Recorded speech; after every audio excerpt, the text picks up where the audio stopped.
I was 19, too young, too afraid. My uncle said, "You must marry. It is decided." I cried.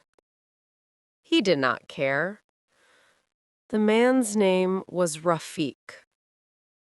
I did not see his face until the wedding. He looked older, stronger, distant.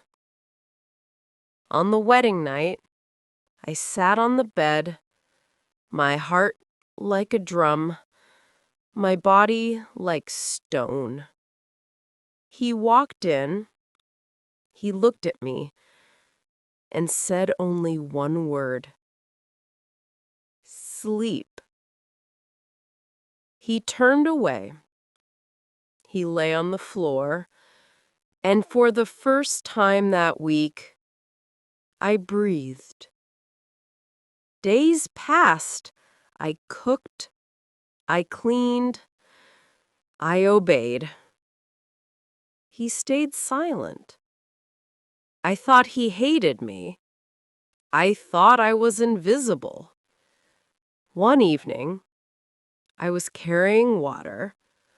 The jar was heavy. It slipped. It broke. Water spilled everywhere. I fell to my knees, ready for anger. But he came. He helped me stand. He said softly, "You're hurt." I shook my head, but tears fell anyway. He brought a towel. He cleaned the floor. He said, "You don't have to do everything alone." I froze. No one had spoken to me like that in years. The next morning, he found a book on the table. Inside, a note. For someone who deserves her own story. I read it in secret. Every page was a doorway. Every word gave me air. Slowly, Rafiq began to change. He asked about my day. He listened. He laughed once. A small laugh, but real.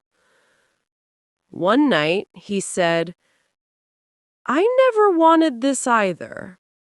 I thought marriage was control, but I see now it must be choice." My hands shook. I whispered, "I am still afraid." He nodded. "I will wait. Fear does not vanish in a day. But maybe it can turn into trust."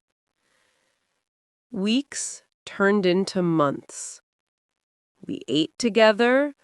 We talked in the evenings. He never touched me without asking. He knocked before entering. One night, he asked, "Can I sit beside you?" I nodded. He sat quietly.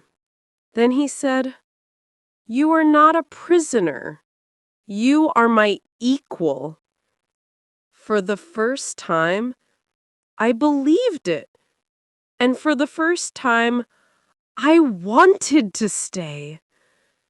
Now I am 22. I write letters. I plant flowers.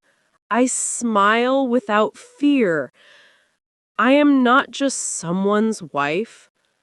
I am myself. And that is love. If you enjoyed this lesson, click here for another learning video.